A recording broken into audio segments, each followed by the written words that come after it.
The following is rated S for spoilers. But I know one thing. Wherever we go, this family is our fortress.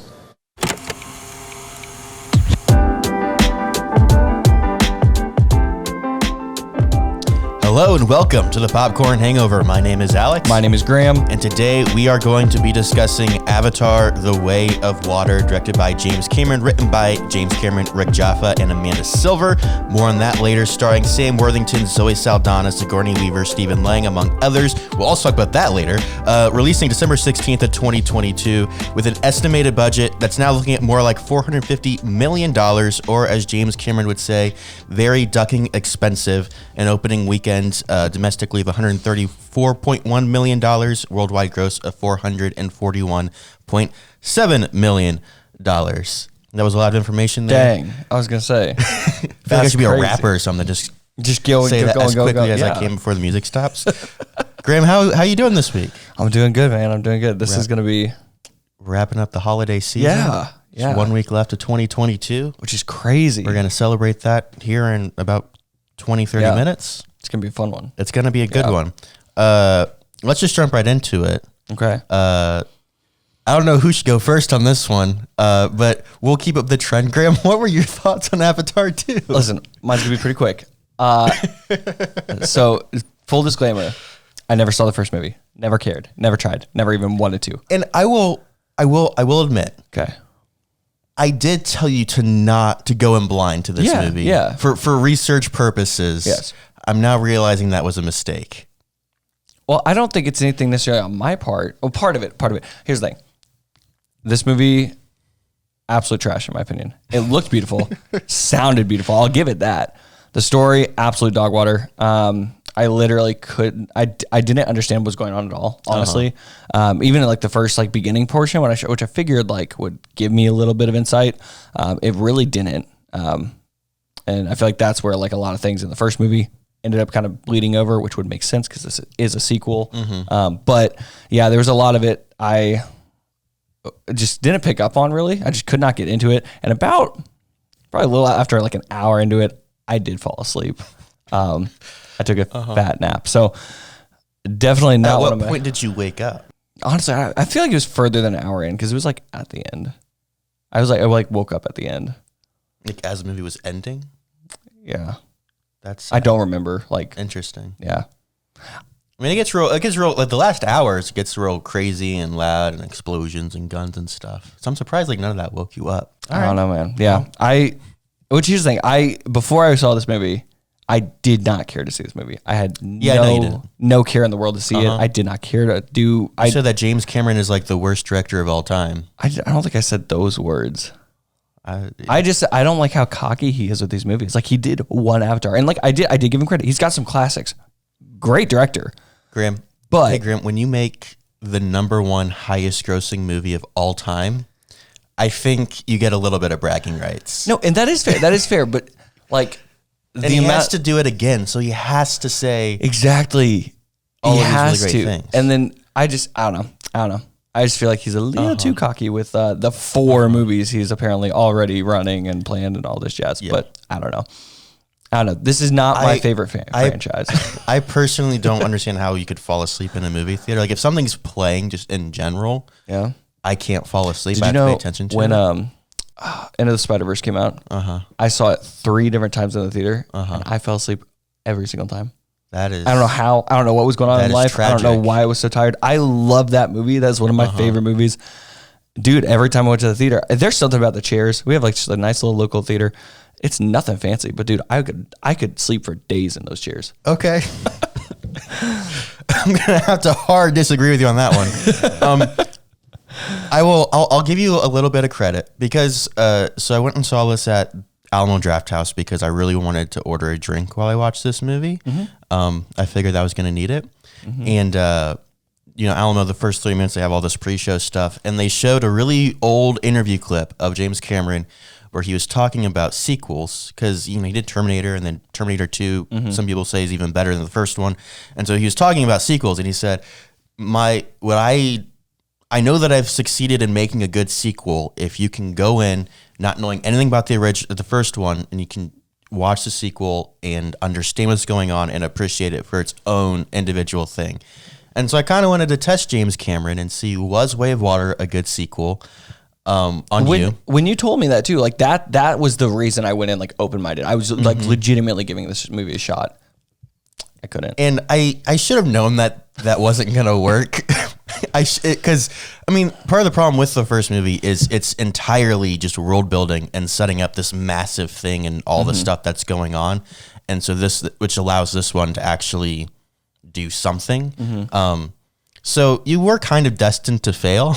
Yeah. I wasn't expecting you to love the movie. And here's Didn't the expect thing. you to fall asleep. If I watched the first one, like honestly, the amount of action and like, this, you can even agree, the story is not like the greatest thing about this movie. The story was not the primary objective of making these movies. But I do feel like if I did watch the first one, if I just had a better understanding and honestly just had like some interest in the world and like what was going on, then I feel like I would honestly.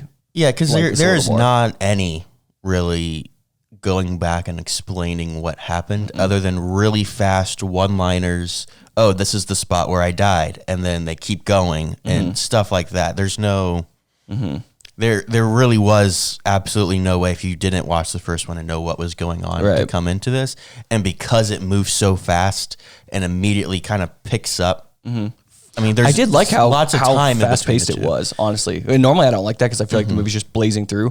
But also when I go into a movie expecting like 3.5 hours ish, like I was like, yikes, this is like an all day thing. But yeah, because I love checking my watch during movies, and I notice like whenever you have this whole prologue, right? So you have this whole intro of like, okay, here's what's been going on the last 15, 16 years, whatever it's been. And then they go do like all of the new like the Earth people come and the new avatars are there, and then they do like the raid, and then the kids get captured, and then they go save the kids, and then they decide to leave. Like all of that happens in 20 minutes. Like there's a lot of stuff going on. Yeah. And it all happened really, really fast. And I was very engaged that entire 20 minutes, as it seems you were. Yeah. But once they went over to the new tribe, things slowed down drastically. And I think that was its biggest flaw, was it started off sprinting. Yeah. And it went to a crawl because then we had to go and start world building all over again. So I'm not surprised not entirely surprised you fell asleep. I can understand why it happened. Yeah. I did enjoy the movie as a whole. Was it amazing? No. I'm going to ask you because you've seen both of them. Was Yeah. this, does this even up to par with the first one, or is the first one like still way better? I think the first one walked so this one could run. The first one was fine.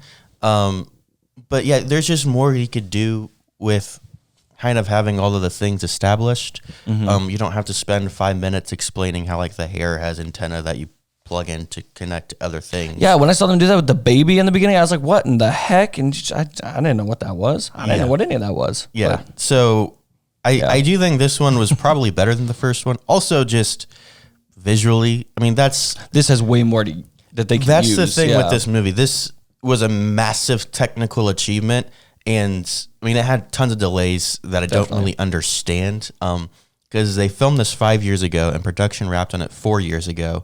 And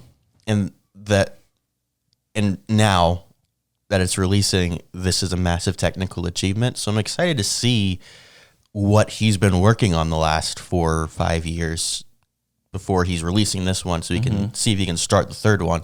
So I'm excited to see like what new stuff they do. I love watching all like the featurettes and the BTS of this, because there's as a filmmaker, there's a lot of really cool technology going on here. Oh yeah.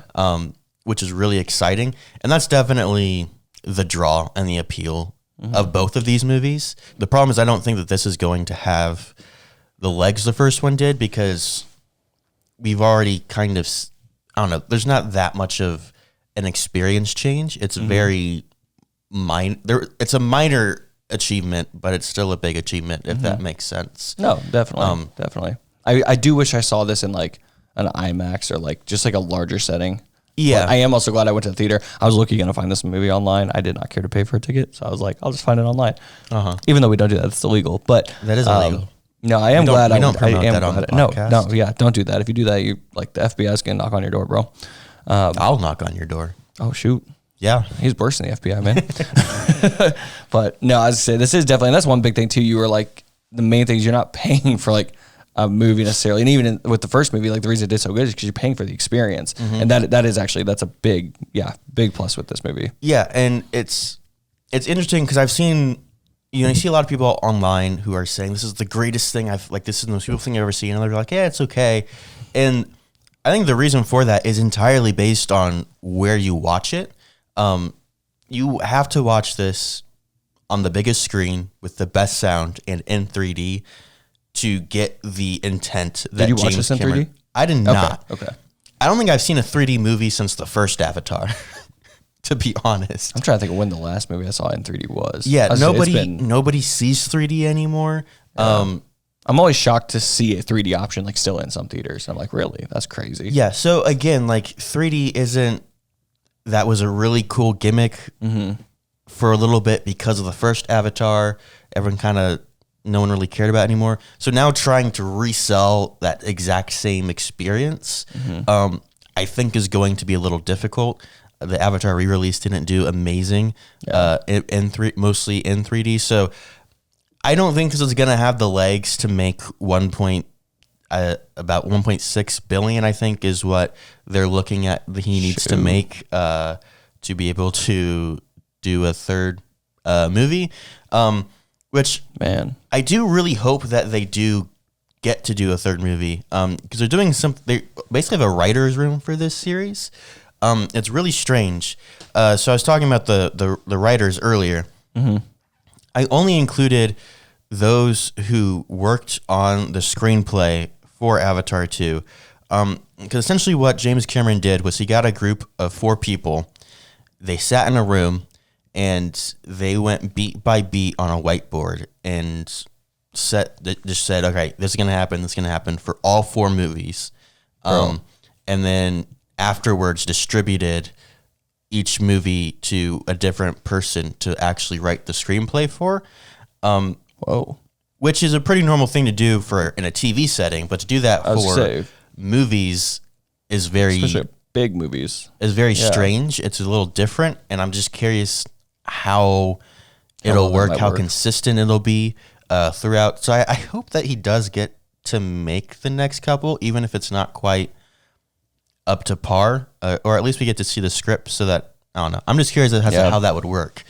Well, I mean, I feel like even though it would be written by others, he's going to have a very heavy input. It's still going to be his movie. Like exactly.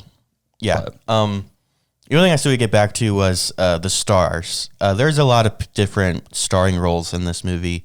The 4 that I included are all from the original. The reason being is those are the only characters' names who I could remember because I watched the first one about a week before I saw the second one with captions. Nice. If I hadn't done that, I think the only 2 characters' names that I would remember are Sam and Jake. Is there even a Jake? Not Sam. Sam Worthington plays a character of Jake. I can't even remember the main character's name. I could remember Jake and then Took, who was like the little toddler girl. Yeah. Which is ironic because I think my favorite line in the entire movie is when Took goes, "Why do I keep getting tied up?" Because her only role in the entire movie is to get captured and then to be saved. And it happens like 10 different times. Yeah. That's not a good thing. And I mean, part of it is they all just have really whack names. Like Neytiri is kind of, and that's an okay name to remember. But even like Spider. Okay, I do remember Spider. That is true. Spider was a cool character. I really liked what they did with him, and I liked the guy who played him. But even Stephen Lang's character is from Earth, and his name's like Quartich or something. Yeah, this is the most whack name ever, and he's supposed to be some American general. Just call him Smith or something. Yeah. I don't know. Yeah. Why does everybody in this name have? You could literally have a complicated name. Yeah. Yeah.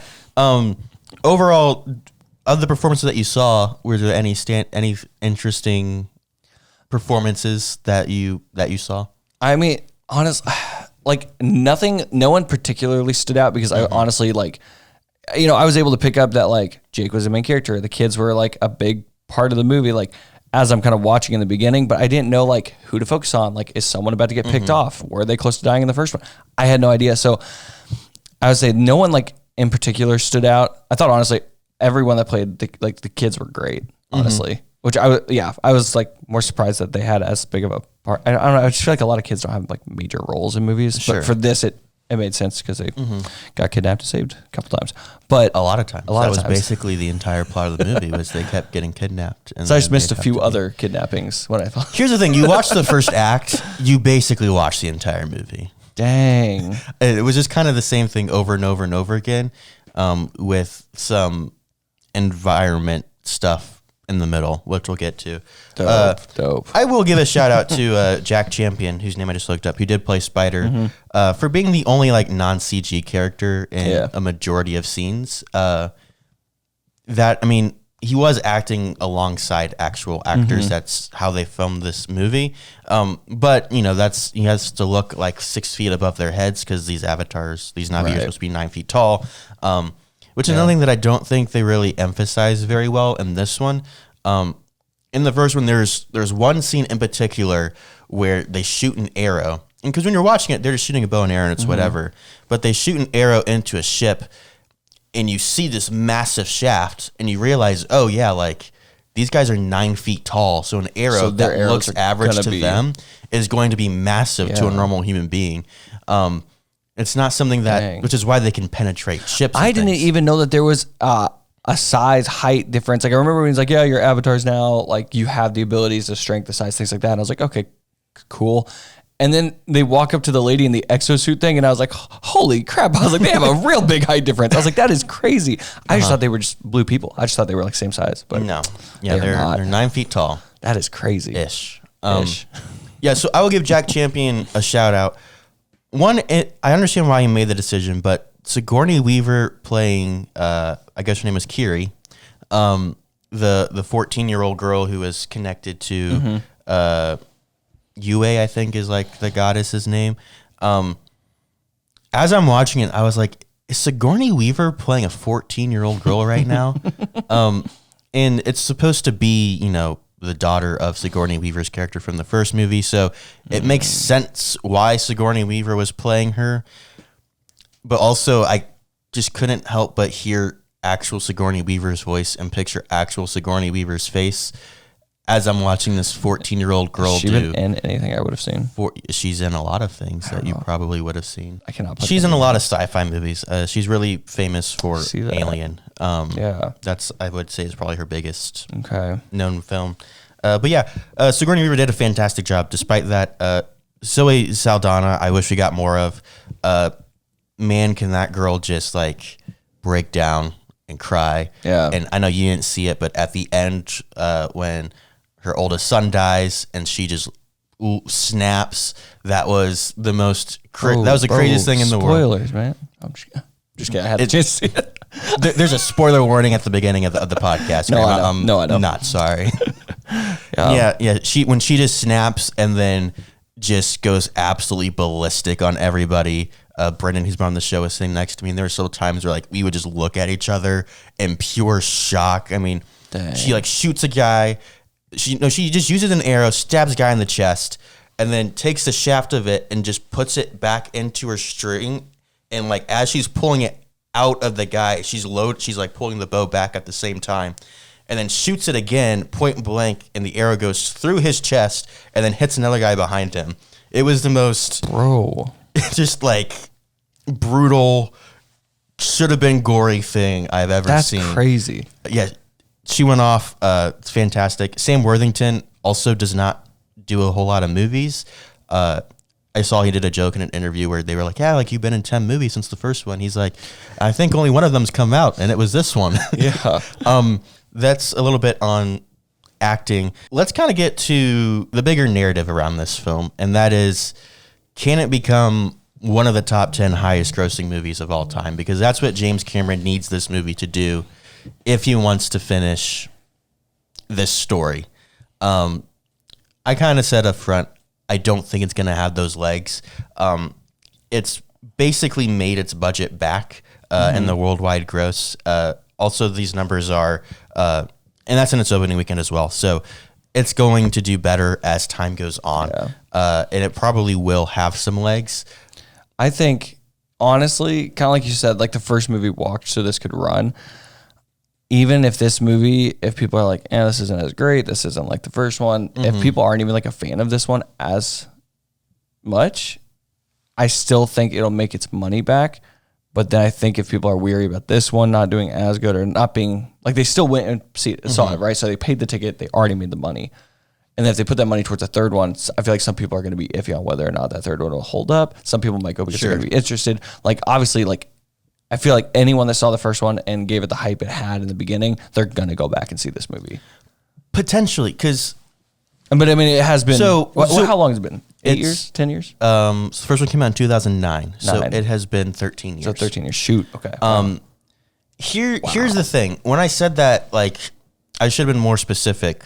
The story for the first one walked. So the story in this one could run. But when it comes to the technology and the experience, I feel like it's the opposite. I feel like the other one ran, and I feel like this one is going to be at a slow walk. Because like I said... The story doesn't get in the way of the technical achievements and the beauty of the film. But it doesn't help it really either. But it's not a drawing point. I'm not going to go watch this movie because I want the story, because like it's just the same thing over and over again for 3 hours. The middle is incredibly dull and boring and slow. The front and back ends are very exciting and whatever. But the middle is just, I just cut it all out. I don't care. What people don't realize is that these movies are entirely built around the experience of seeing it and the technical achievements that are being made to create this movie. It's not supposed to be some grand story that you're supposed to be super invested in. Obviously, some people are. There's a weird fact that I do not believe that there was a study and there was like a significant concern because a ton of people were saying that like they wanted to commit suicide because they wanted to live in Pandora and they knew that they couldn't. And that's part of the reason why Disney created the Pandora section of Animal Kingdom, was because these people were just so enthralled with the world. And again, like that's due mostly to the technical achievements of the film and like just seeing it in 3D and IMAX with that sound. That's really crazy, and that's a really cool thing that James Cameron was able to achieve and to evoke that kind of response. But I don't know if he can do that again. With this one. Yeah, and several more times. Which I feel like for having a story that is not like the main thing, because like I get back in 2009, like the achievements that they made, the movie that they made was like groundbreaking. It was like the biggest thing anyone's ever seen. But like now everyone has that technology. Now all these movies are doing, not necessarily this level. I will say this movie it's not to this level, but like no one's really going out of the way to find that experience. And here's the best comparison I can make. So in 2009 you have Avatar. In 2008 you also have The Incredible Hulk coming out. That's an MCU film. They attempted MCU. True. They attempted to make the Hulk in that movie look like Edward Norton's face when he turned into the Hulk. You cannot see Edward Norton in the Hulk's face when you look at him. Yeah. When you look at any Avatar, you can see Sam Worthington and Sigourney Weaver and Zoe Saldana, and it looks like they're just painted blue. All of it. Yeah, it looks like they're painted blue with like some enhanced, like it was just like stretched out faces and things. That's like the weird nose. That is how and much of a leap that this movie made with the technology was. When you have a Marvel movie, sure, it wasn't to that standard, but Iron Man had come out and had been extremely successful. That's kind of like the difference we're looking at here is Marvel couldn't make the Hulk look anything like Edward Norton other than like they gave him like similar eyes or something. Yeah. And James Cameron was able to make these actors look exactly like themselves, but different. And so that's why that one was so fantastic. But like you said, technology has advanced. We have Smart Hulk who looks exactly like Mark Ruffalo. You can kind of see Josh Brolin as Thanos. Yeah, you definitely can. Yeah. Again, it's not to the same level. The biggest one of the biggest focuses with this movie was the face and letting the actors like really show every tiny little expression on their face that they could capture that and put it into CG and make that work. So a lot of this was carried on the actors this time, and it was a lot of focus on like their facial expressions, which is you need talented actors to do. Yeah. So that's, I don't know. It's not as much of a crazy thing, I don't think, for everyone, especially because you kind of have to see it in 3D on a massive screen to get the full effect. And also, it's not as drastic of a difference to what we're used to. Yeah. That being said, you really don't like James Cameron. Here's the thing. Listen. Okay, listen, hold on. I'm not a fan of the way James Cameron is like handling like the success with this. It just feels a little extra, feels a little drawn out. Like man gets to celebrate. I will give him that. And like I said, he's made some classics. He's made great movies. These movies are some of like Avatar is literally the biggest movie ever. Like props to him. Like honestly, nothing against him there. I compare this to like we all know Dwayne Johnson's ego that just grew, the massive just what the hell when he was making Black Adam, just thinking that he himself was like literally God and he was changing the whole way we watch movies, and that movie was literally dog water. That was a horrible movie. Like that's the same feeling I get when James Cameron's like, I'm making number 3, I'm making number 4, we already got the scripts, we got things greenlit, we're gonna do this, we're gonna do this. Like, bud, shut up. Let's see if this one does well. Make your money, then make a third one. If people want it, if you want to do it. That's great. It's another movie. But like it's just so much there. I'm going to disagree with you. For both of those guys, like I love The Rock. Don't get me wrong. They're fighting losing battles with their movies, and they are. And they have to get people excited, and that's why they come off the way that they do. And I think some people do see it that way, and that is going to be to their detriment. It does help. It helps them. I get that, but it's so, like I said, it's just so extra. It's like you have to stand behind your product with everything that you have, especially with what they're doing. Like these movies are really passionate about. They put a lot of money and time into these. So yeah, it does come off. I see like how you're saying it's coming off. But like, honestly, like take Black Adam, for example. If that movie, like if say he did not do the extent of marketing and the extent of pushing it and overhyping it as he did, say that movie still bombed, no one's going to be like, dude, The Rock is a terrible person. He should never make movies. A boy's going to bounce back. He'll be just fine. I get they put money into it. I get a lot of people put money into it. Several studios, whoever made it, all that jazz. But like, it's not the end of the world. And like, even with trying as hard as they did, it still didn't do that great. So I don't know. Yeah. Yeah. Anyway, the point that I was trying to get to earlier, I want to compare James Cameron to Christopher Nolan, who I do know that you like. Yeah, love that quite guy. a bit. Absolutely. You love Christopher Nolan. I think James Cameron and Christopher Nolan are going to go down as two of the greatest directors for lots of reasons. Yeah.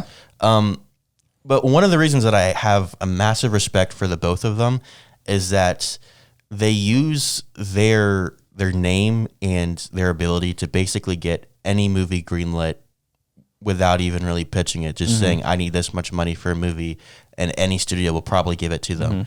And they use that to take a lot of risks. With James Cameron, Avatar, obviously.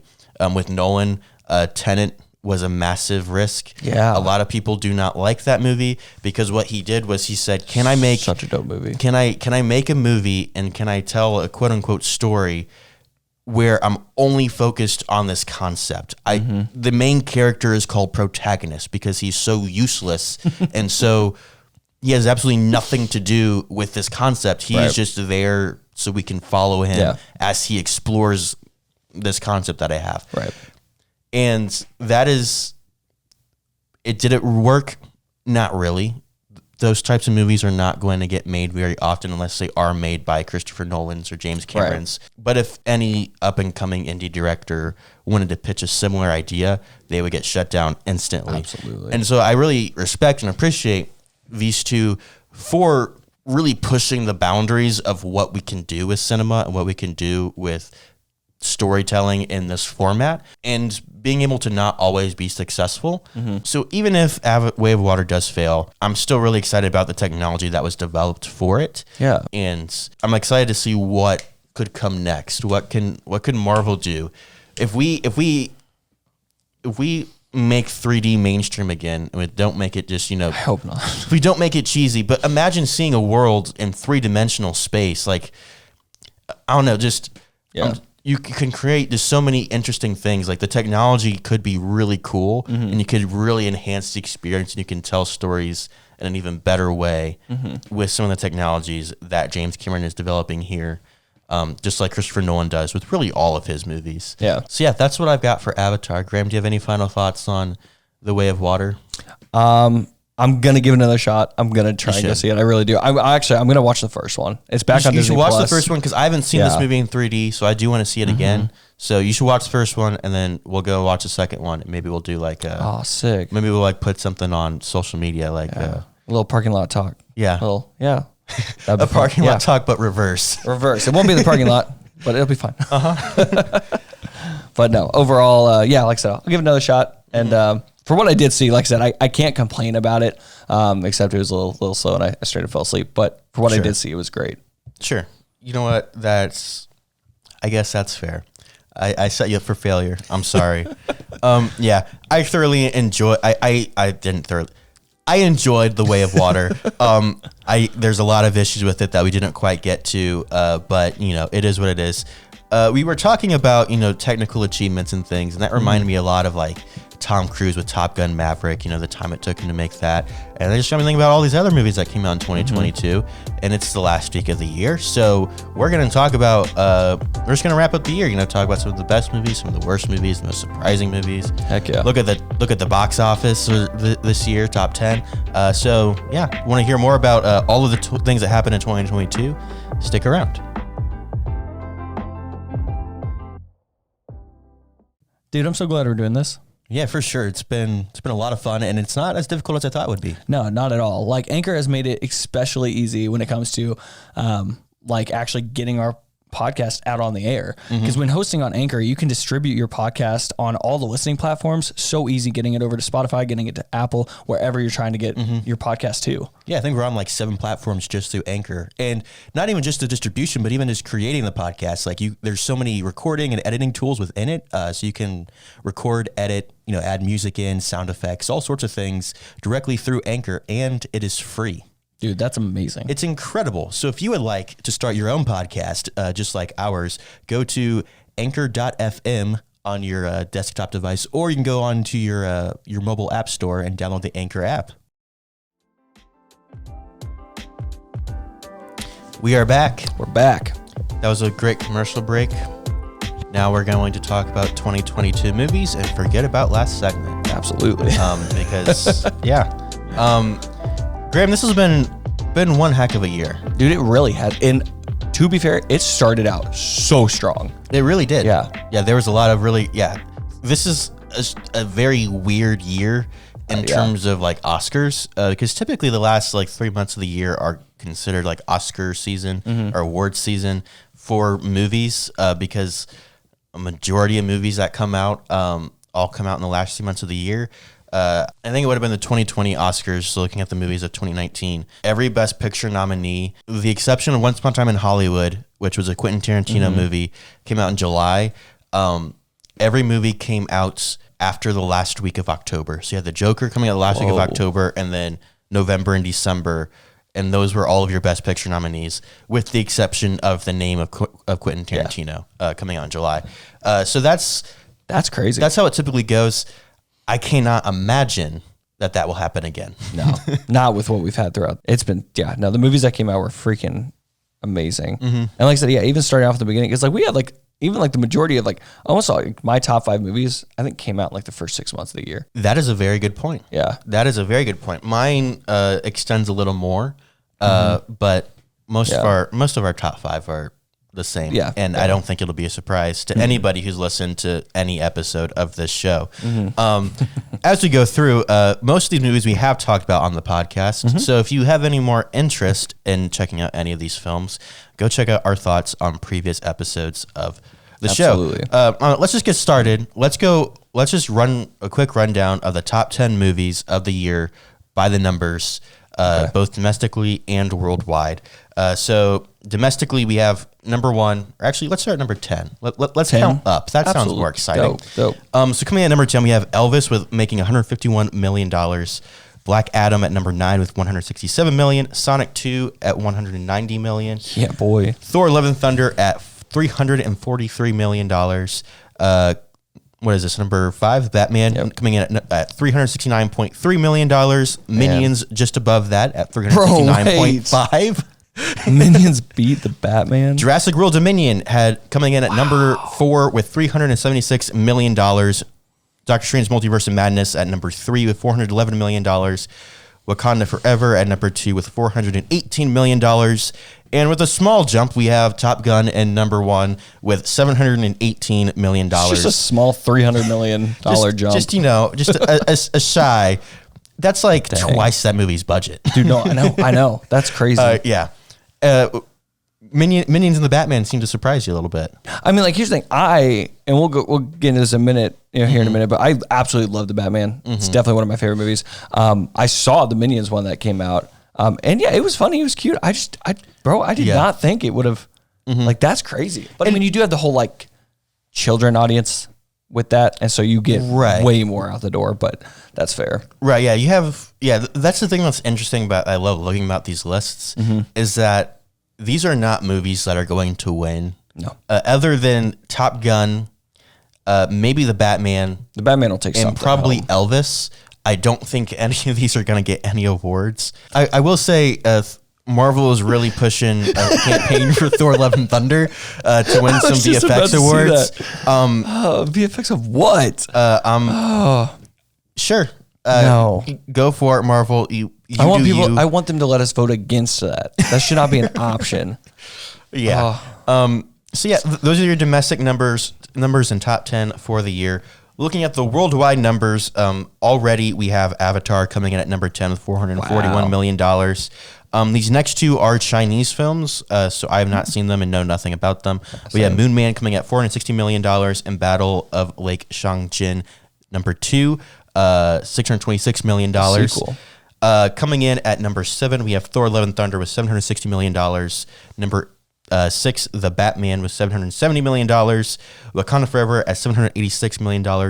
Minions: The Rise of Gru at $939 million. Doctor Strange Multiverse of Madness is coming in at number 3 with $955 million, just shy of that $1 billion point. It's up there, but wow. Yeah.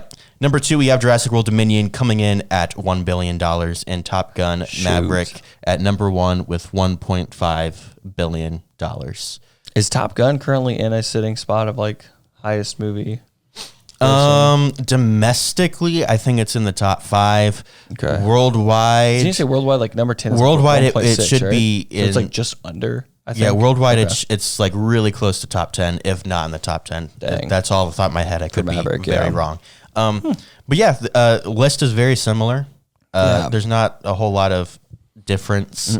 Maybe just jumping 1 or 2 spots. Just Minions really pulled through. I'm just so shocked. Yeah, even worldwide. People love their Minions. Yeah, and I get it. It's been out like longer than like Wakanda Forever or like some other ones on here. But like even just that shocks me. Yeah, and that's a really good point, and I'm glad you brought up.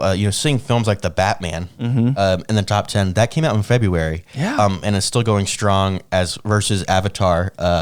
Obviously, there's a lot of appeal. It's one of the top 10 highest grossing films of the year in a weekend, really. Right, literally one weekend, yeah. Yeah, so, man.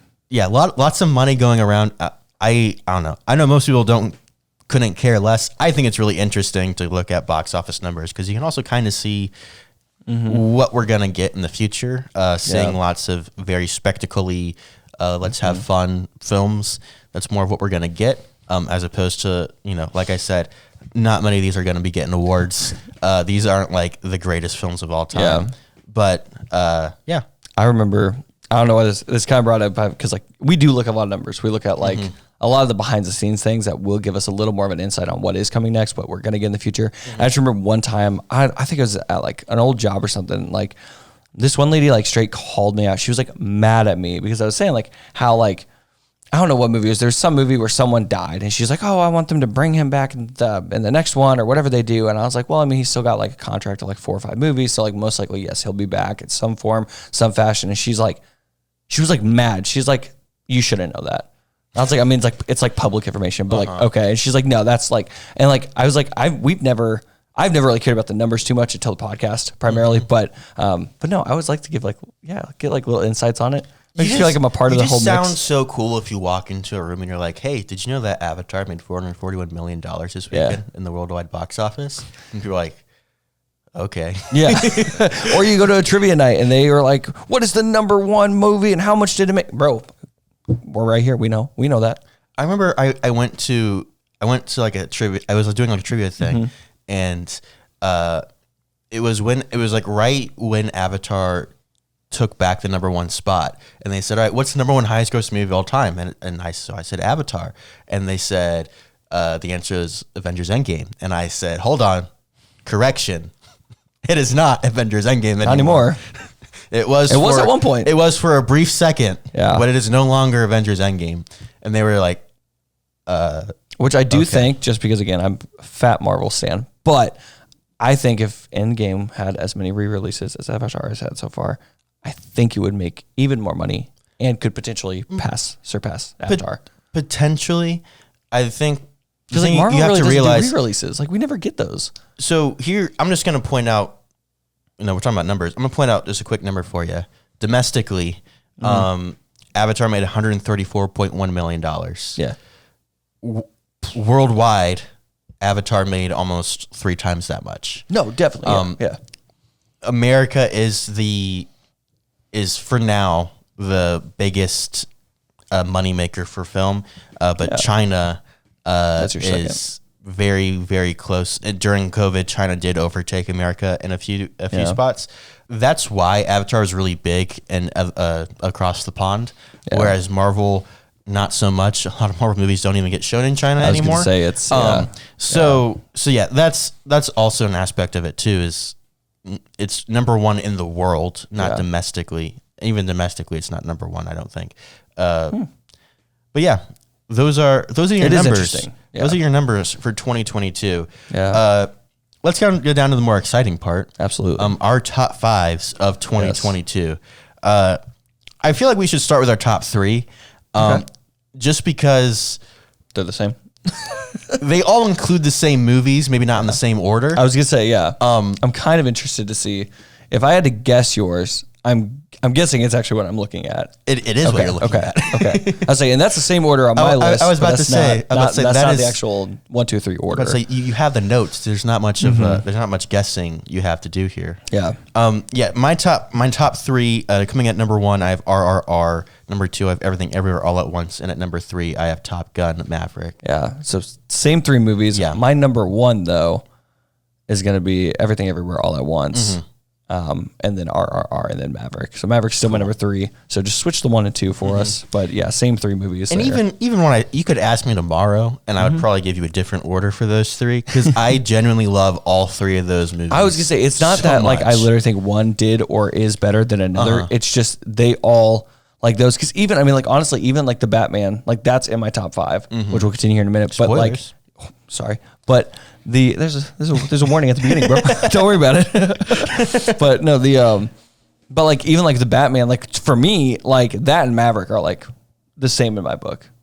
Like Everywhere All at Once, Everything Everywhere All at Once, goodness, that is like my number 1. Like I don't think I've seen a movie that I was like, oh, that's similar if not better in my standings. But like for a lot of movies, it's just I have like a mix of favorites. But if I had to give an order, I can. Yeah, the 3 movies, they're all basically action films, but they're also all entirely different, which just makes it hard to rank. Like honestly, like I would give it like a 99.999 and then 99.99 and then 99.9. Like that's how close these movies are for me. Yeah. RRR, I could talk about forever. Dude, What a movie. I love that movie. It was insane. I think we need to do more Indian movies, Bollywood stuff. Absolutely. Because we got several recommendations. We got some help in that field. So to our friends over on YouTube, you guys have really... You guys blew that out of the water, man. You guys blew that up and gave us tons of recommendations that I'm very, very slowly making my way through. I can't pronounce most of them, so I'm not going to try and embarrass myself. But yeah, we're going to have to do some more like Bollywood...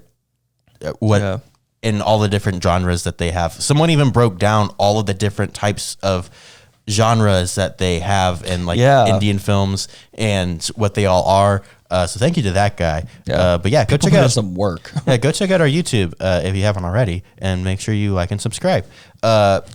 Everything Everywhere All at Once. That's your number one. That's my number one. What a whack movie, dude. That was a movie like I had no promos for, no posters, nothing on Twitter, Instagram, Facebook, no social media, nothing. You literally were like, you want to go see this movie? And I was like, sure. That is one of those movies where I said, hey, let's do this movie this week. And you were like, I do not want to. You were so against it that we had to do another movie because you refused to watch it. Yeah. And then I convinced you. Because we also had to go out of town for it. And listen, I'm glad you convinced me. I'm glad I broke down. I'm glad you got me there. I am. Because it was just, dude. You really fought against it. Kind of like Avatar, but unlike Avatar. Unlike Avatar, this one hit hard. Yes, this was absolutely great. loved that movie. Yeah. I also did. I thought it was fantastic. It was so refreshing. And I think it also helped that when we so wild, like I think it also helped that when we watched it, there wasn't as much buzz around the movie. I know my parents watched it recently, and they were both just like, "What the hell was that?" They're like, "What do you mean this is the greatest movie you've ever seen?" And I was like, "What do you mean it's not?" It's amazing. It's fantastic. And I don't know. I'm really excited for Daniels, who directed it, and I'm really excited for A24 because A24 has been making really great films for a while, but that's recently their lineup of movies has been insane. Didn't they have The Whale, right? The Whale is also one of theirs. Still haven't had a chance to see it because everyone refuses to show it. Our town, we're in a capital city as well, and no one comes to us. Our state. I've looked at our state. I've looked at bordering states. I'm just gonna. No one showed this movie. I'm not going to find it online. Don't worry about it. I want to see that movie bad. I do as well. That would probably be in the top 5, but everyone sucks. Anything else you have to say about Everything Everywhere All at Once? No. If you haven't seen it, go see it. Yeah, I bought that the minute it came out digitally, dude. I've seen it a couple times since, but yeah, it's been great. Fantastic movie. Number 3, Top Gun Maverick. I feel like that is, it's number 1 both worldwide and domestically by quite a margin. Even worldwide, it's $500 million more than number 2. No, right. What are your thoughts on Top Gun Maverick that we haven't already discussed in that one? Also, episodes? I never seen the Top Gun all the way through. I've seen parts. I've started several times. Of course, because it's totally different. Well, no, it's not that too different. But, dude, honestly, that's a good sequel movie. You could hold that up to that. But that does hold up to James Cameron's standard for a good sequel. That's what you're saying. That's tying it all back to Avatar. Look at you, Graham. You've made so much progress this year. Yeah, dude, we're thriving today. But no, dude, just so action packed, and honestly, it was heavy too. They knew how to hit home. They had such a good, I don't know why I'm drawing it like a blank. Like they still held like all the same values and like everything from like the original. I just know like anyone that like from like my parents or like family or like older folks who like went and saw it originally when it came out and they like loved that movie, the original Top Gun, and then they go to see Maverick and it was the same feeling for them. Like to be able to recreate that and just hold on to that same aspect, like dude, they killed it. Like Maverick was amazing. Yeah, a few weeks ago I talked about a podcast that I listened to with the editor for Cobra Kai, and he was talking about, because Cobra Kai is also a legacy sequel, just in a different format, and he was asked, how do you make a good legacy sequel? And he said in his opinion, you have to do 2 things. Number 1, you have to truly love and respect the original source material, and you have to honor it in some regards, but number 2, it has to be its own unique new story. You can't just copy and paste what was originally done. And that's exactly what Top Gun did. It honored everything that the first one did. I think the thing that was most brilliant about it was they made references without making a really big deal about the references. For example, the flyby. It's a big thing in the first one. They talk, can I do a flyby? This one, he didn't ask for a flyby. He just did it. Ran with and it. If you had never seen the first one, you didn't know that was a reference, that would have just been a moment that you said, oh, that's kind of funny, and you would have moved on. But to the fans of the original, we were able to to say, really appreciate. Like, I see what you did there. That was an Easter egg. This Top Gun did it perfectly, and I feel like that is going to be the new gold standard for these big legacy sequels. And I going forward. hope so. I really do, because that's the way to do it. Mm-hmm. Before we move on, I do want to just take a second to point out something that we've kind of talked about before on a previous episode. But with Maverick and Everything Everywhere All at Once, there was a trend this year of movies just kind of like the same kind of movie coming out multiple times. So you have Top Gun Maverick and The one that's out right now. Devotion. I almost said Dominion. Yeah, I was that's talking about literally Jurassic World. Top Gun Maverick and Devotion, both about naval aviators, 2 different time periods. Both have the same guy. So it very similar movies, Everything Everywhere All at Once and Multiverse of Madness, 2 multiverse movies that came out within a month of each other. And when Multiverse Madness did come out, Everything Everywhere All at Once was only just starting to boom, which is kind of ironic. Yeah. And I wonder, looking at these numbers, Multiverse of Madness is number 3, both domestically and worldwide. Yeah. I'm curious if they could have done better without Everything Everywhere All at Once competing. Maybe the Marvel name is enough to make it. So I don't even think that's one of those competitions necessarily. Like the hype that was built around Multiverse of Madness, you were everyone's gonna go see it regardless. But with that, if you went to the theater and you said, I want to watch a multiverse movie, and your options are Doctor Strange, Everything Everywhere All at Once. I don't think I've ever gone to the theater being like, what genre should I pick from? Should I do, let's go with Multiverse this morning. We go to a theater. Oh, there's 2 different to pick from. Fantastic.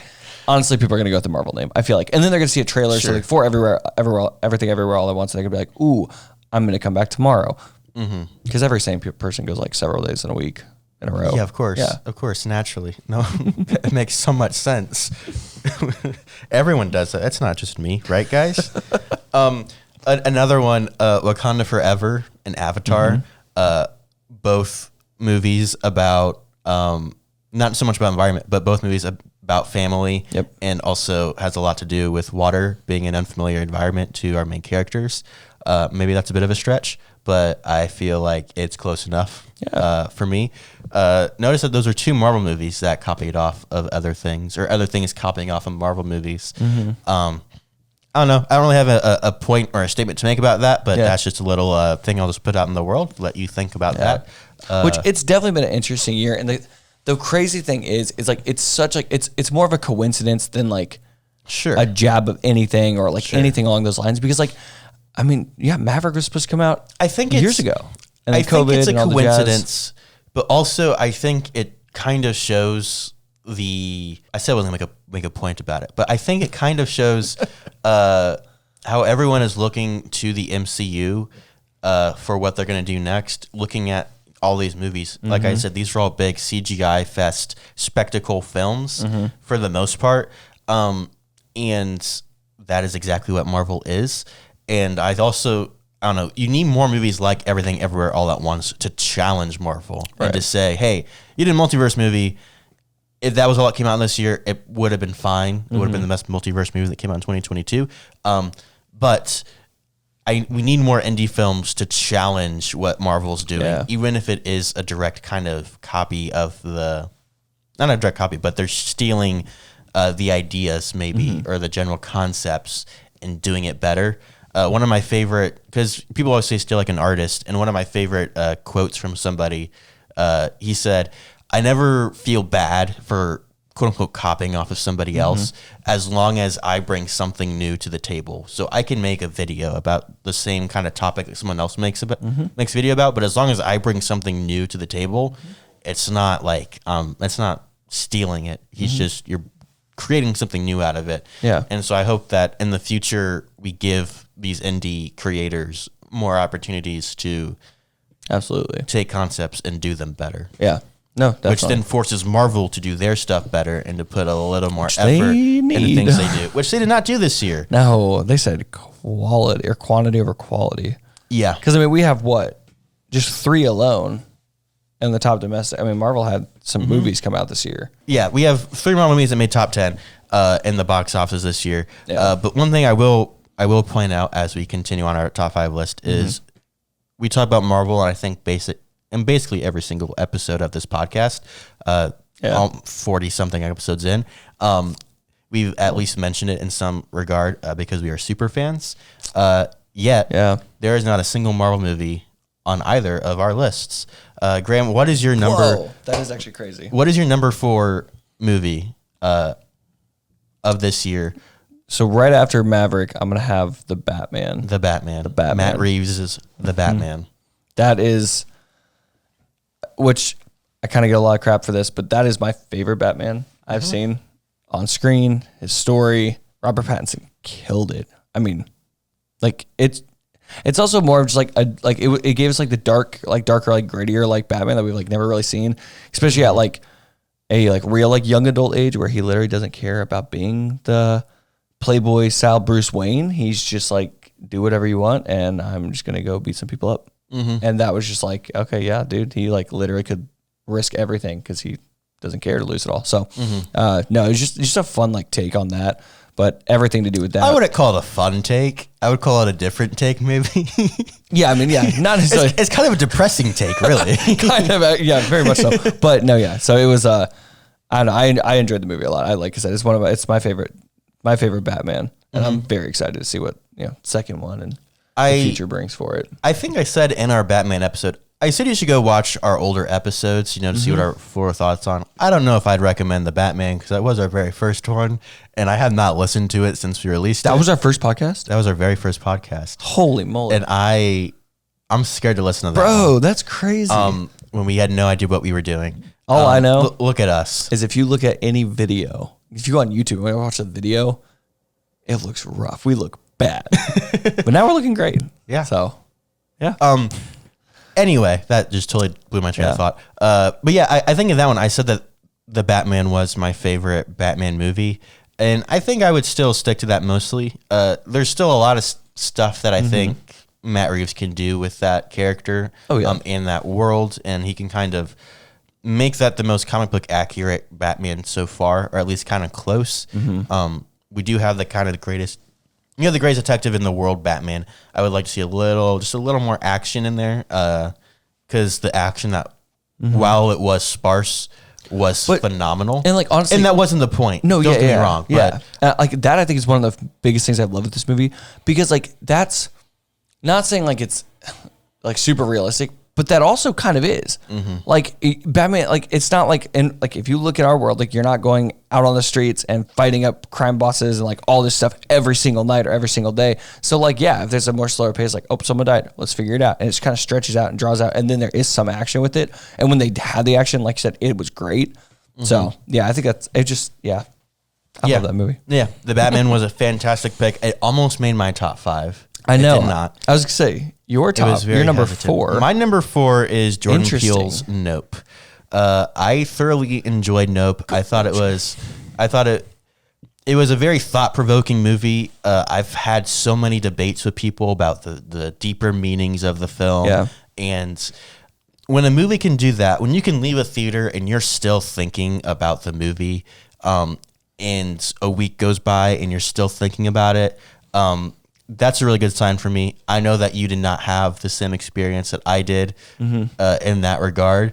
I thought it was a great movie. I thought it was a good movie. I enjoyed watching it, but yeah, that was it. It kind of stayed in the theater, Yeah, it was not that way for me. I'm a big fan of Jordan Peele. I love Get Out. That's one of my favorite movies of all time. I still haven't seen that. I've always wanted to see that. I need to see that. Nope is another one that he knocked out of the park. I'm excited to see what he does with bigger budgets, but I'm also curious if those bigger budgets are going to limit the things that he's allowed to say. Because if you look at Get Out with a very small, I think it had like a $5 million budget, something very, very small for a big blockbuster feature film, versus this, which I think had like, I don't remember. I'm not going to make up numbers. Had a significantly larger budget. Get Out had a lot to say about racism and the way that African Americans are treated, whereas Nope was more about spectacle and this kind of broader, more abstract idea. So there is kind of the question to be raised of, are these bigger budgets where there is more risk involved, you need to make that money back? Is that going to limit what someone like Jordan Peele can say, or was he just wanting to tell a story about spectacle or whatever in this movie. That's up to debate, and that's another thing that let you ponder for a little bit. But I really like Nope. Acting cross border is fantastic. Really great concepts. Who doesn't love aliens? Yeah. That's my number 4 pick. It is a good pick. Like I said, it's not going to make my top 5 for the year.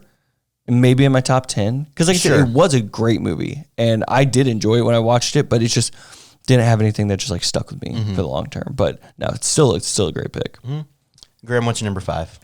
My number 5 was Vengeance. Vengeance was a fantastic pick. Yeah, again, very similar. Like in a lot of these movies, like RRR, Everything Everywhere All at Once, Vengeance, never saw a trailer for it, never saw marketing for it, didn't really have a big hype around it.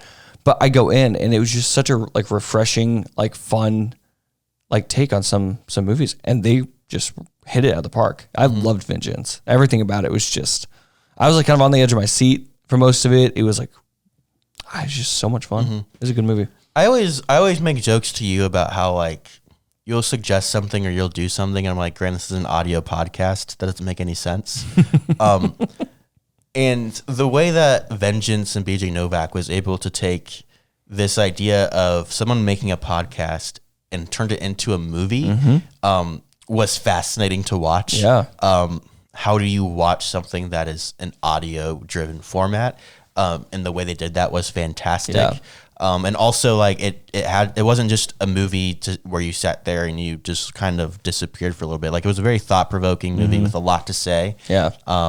Yeah, fantastic fifth pick. Really great movie. Yeah, definitely sits in my top 5, and can't change those. I mean, sticking with them.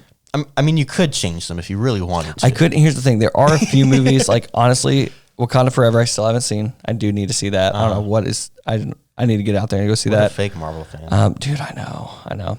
And I'm trying to think if there's anything else I would like. Technically, Babylon drops this year, correct? It does drop this year. It just hasn't dropped yet. There's a chance that could be put up there. I don't know. Here's the thing. I guarantee you Babylon will be my number 1 pick for the year. Oh, for real? Just gonna put that out shoot, there. Okay. It's Damien Chazelle. There's no way it's not a banger. No, I'm very excited about it. But my number 5 pick is Glass Onion. This is another one you haven't seen yet. Yeah, I missed out on that time. It released on Netflix last weekend when this episode drops. So maybe by now you've seen it. If not, I recommend it. I saw it in theaters at an early showing. Really, really fun film. I was worried about it going into it because I didn't think Rian Johnson could do Knives Out again. Because Knives Out was such, I mean, it took the whodunit and flipped it on its head. And that's part of what made it genius, but also it's just a really brilliantly written whodunit on top of that. And so a lot of credit to Rian Johnson for being really great at that genre and not so much at other genres or franchises. Cough, cough, Star Wars. But yeah, I didn't think he could do it again. And also seeing that it was a straight to streaming movie was also concerning. But he did it again. Yeah. It was a fantastic film. He took the whodunit and he did something a little different. Personally, I would have paced the film a little differently, but I understand why he did things the way that he did. Definitely not as good as Knives Out, but I think that's to be expected from most sequels. The other thing that I thought was interesting was Dave Bautista was talking about Daniel Craig, who Dave Bautista worked with Daniel Craig on some of the Bond films, or one of them, and he talked about how Daniel Craig on Bond was like very serious, and he was really good at his job. He was really great as Bond, and you could tell he loved his job. Yeah. But then seeing him on the set of Glass Onion was a totally different Daniel Craig. He was just super happy and smiling, just had a great time all the time. Seeing that's so dope. Yeah, and yeah. I think it's really something that not a lot of people think about with actors is nobody wants to do the exact same. Most people don't want to do the exact same movie all the time. I think that's why Tom Holland is getting burnt out on Spider-Man, because since then every serious role he's had has been rough. An awful movie. Yeah.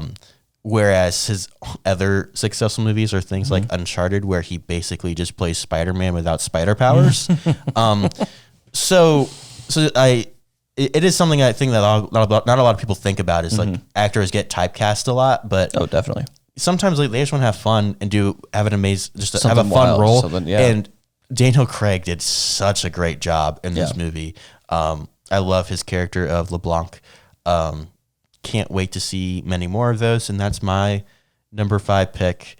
That one's a little fluid, to be honest. Yeah. That It could fall off. it if needed. could fall off. There's some other stuff that could Once go you up. see Babylon here this weekend, it's Once gonna I be, see Babylon, Glass Onion it's is gonna being drop down. shattered. Everything's just going to come down one spot.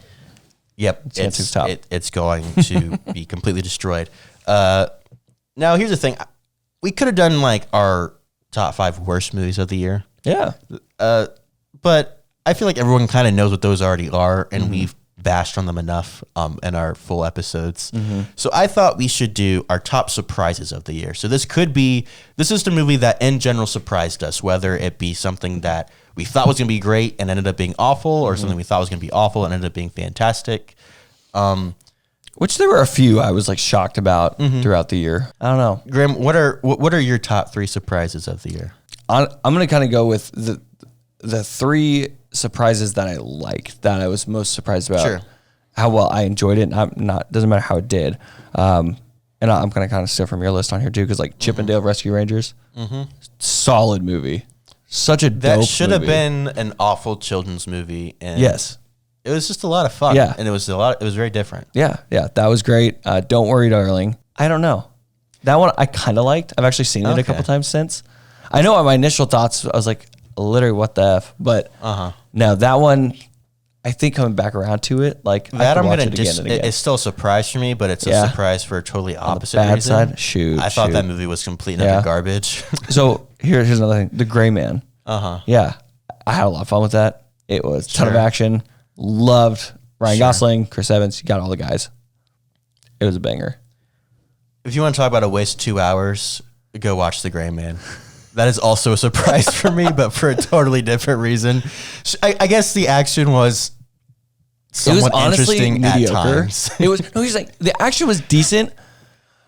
It was the only thing in the movie. The movie was 2 hours of straight action, and then like a little bit of like, what the heck? The only thing I remember from that movie was Ryan Gosling being handcuffed to a bench while being shot at and thinking that was somewhat interesting. That's the only thing I remember from that entire movie.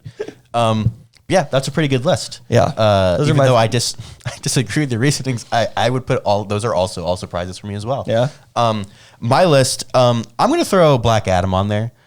I did not think this movie could be good. Was it great? No. But did I enjoy myself? I enjoyed the Justice A whole Society. lot more than I enjoyed The Gray Man. That's for sure.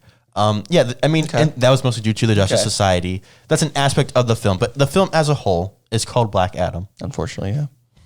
And I was surprised by Black Adam, and I was pleasantly surprised by Black Adam. Okay. It wasn't great, but you know, it was not a waste of 2 hours. It was a fun watch. Yeah. My number 2 surprise, I'm gonna say The Northman. This is a movie that I know you haven't seen. No, but I want to. I really want to. I've seen it's the really trailers for it. great. I know. It's a whack movie. It's one of those where I left the theater and my head kind of hurt because I was just like, there's just so much stimulation, like visually, but also just the story is just so crazy. It was a really cool deep dive into that kind of culture. It was very different to watch. It was a very Viking film. But another reason it was a surprise to me was something that I've been thinking about a lot recently. We'll probably do an episode on in the not distant future. But trailers, particularly this year, have just been all over the place. What the movie is? When I went and saw Violent Night for last week's episode, there were so many trailers that were just for really bizarre looking movies, but also I don't think I need to watch the movies because they were all like 3-minute trailers that showed the entire plot of the movie. On that, I'm going to say one thing because you do believe that. You'll see a trailer and you'll be like, I don't need to see the movie. Don't need anything else with the movie. Bullet Train. Yeah. Now, listen, I know you're strong in this one. Like you're not going to watch it. You don't care to watch it. This should have been one of your surprises of the year. No, I'm going to put that on there, actually. Yeah. I'm going to take out Don't Worry, Darling. Okay. We'll drop that down. I am going to put Bullet Train. We just watched it the other night. That movie was on a whole nother level. It was hilarious too. Like a few of the jokes I recalled from the trailer, and I was like, like nice. And then there were 1,000 more. It was so way bloodier, way gorier I would have ever expected. It was honestly so much fun to watch and sit there. I wish I went and saw it in the theater. I really do. If I could go back, I would. Like it was, that movie was really good. But yeah, like, I don't know, trailers are showing way too much, which is something we can both agree on. But they're also not really telling you what the movie is about. If you watch the Northman trailer, it seems like it's a movie about destiny. It is not a movie about destiny. It is about, I'm going to murder everybody until I get what I want. That's what that movie is about. The Fabelmans, it seems like it's a movie like honoring cinema and the magic of the movies. It is not about that. It is about a little kid using movies to escape and to kind of realize that his parents also have lives too. It is not about the magic of the movies. Yes, movies are involved and everything.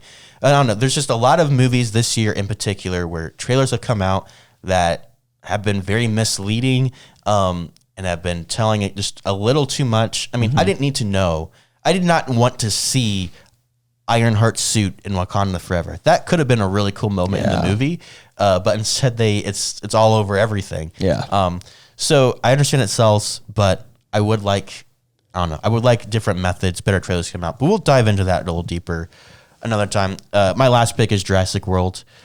Both of us were really excited for that movie. Yeah. And that's on the same realm with trailers as well. Biggest realm with trailers. That's probably my biggest complaint, because you could watch, I think there were 3 different trailers that they, like 3 main ones they put out with a few teasers. And you watch that trailer and you really will go in expecting a completely different movie. This movie was built around how can we make a cool trailer. Yeah. Which is really upsetting. Which trailers were dope. Which is really upsetting to fans of Jurassic Park with everyone coming back. That is a prime example of how not to do a legacy sequel. But yeah, that is my, I don't know, running on a down note. Yeah. But I feel like we've had mostly upticks. Like 2022 has been a really fantastic year for movies as a whole. And I think the same thing with theaters too. I know the past couple of years have been kind of just rough on theaters overall with COVID and everything, and now things are kind of winding down. And absolutely, seeing the return of theaters, seeing the return of Movie Pass, is potentially exciting. It's looking a little scary. We'll get a Movie Pass in Jeff City before we ever get half of the movies that we actually want to watch. That is so true. Absolutely, yeah. I'm excited. That. Graham, do you have any final thoughts on 2022? I don't. Besides the upcoming Babylon release, I'm excited for that. But this year has given us a list of movies, so no, no complaints on what I've got so far. Yeah, 2022 was a fantastic year. One I don't know, something I think about is like, what's the best year of filmmaking of all time? 2022 is definitely not the best year ever, but it's definitely up there. Yeah, it's definitely absolutely. Up there. Really, really great year. Yeah. You've been listening to The Popcorn Hangover. I'm Alex. That's Graham. We've been discussing Avatar 2 for a little bit, and then also wrapping up 2022. What were your thoughts on Avatar, and what was your favorite movie of 2022? Let us know on all of the things. Instagram, TikTok, patreon.com/thepopcornhangover. Next week, I'm going to give a really overcomplicated tease. I'm going to say we're going to go back in time a little bit. You may think we're going to go way back to ancient Mesopotamia, and you may think we're going to go like forward into like the British sci-fi, but instead we're not going to do that. We're going to go right in the middle. So yeah, Graham's thoroughly confused. Hopefully you are too. That's all I got for you. Yeah. Peace.